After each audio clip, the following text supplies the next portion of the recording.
ndakatarisa nzira yakafambwa nevamwe, ndikaona misodzi, ndikaona marwadzo. Vamwe vakasima si havana kukohwa, vamwe vakatanga si havana kusvika, asi Mwari vakataura neni nerudo. Vakandisimudza kubva pakutya kwose, vakanditi, mwana wangu sazeza, nguva yako yasvika zvino. Zvakamisa vamwe hazvizondimise, zvakasunga vamwe hazvizondisunge. Ruoko rwaMwari ruri pamusoro pangu, ruchinditungamirira mberi. Ende ubudirire, ndizvo zvinotaura Mwari. Ende ubudirire, mwana waJehovha.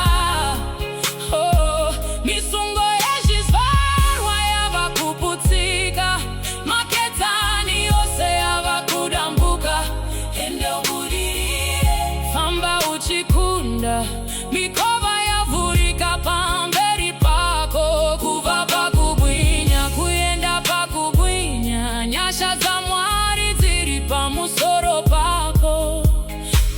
Makomo akamira pamberi pangu, sokunge nzira yacho yapera, asi izwi raMwari rakadanidzira, richiti ndini ndinoita nzira. Pakasiyiwa nevamwe ndichapfuura, pakakundikana vamwe ndichasimuka. Minamato yevabereki vedu yava kubereka muchero nhasi. Handisisiriwe nyaya dzekutadza, handisisiriwe nyaya dzekushaya.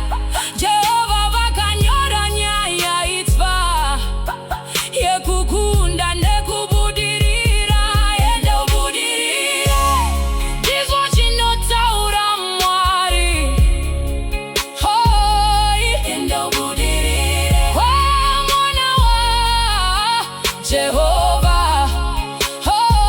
Misungo yezvizvarwa yava kuputsika, maketani yose yava kudambuka.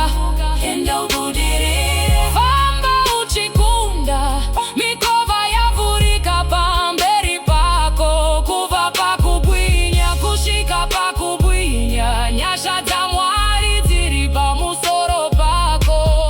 Handigumiri pavakagumira, handimiri pavakamira. Nyasha dzangu hadzina mugumo, nokuti Mwari vari neni. Maketani apera simba, masvingo awira pasi, zvitsidzo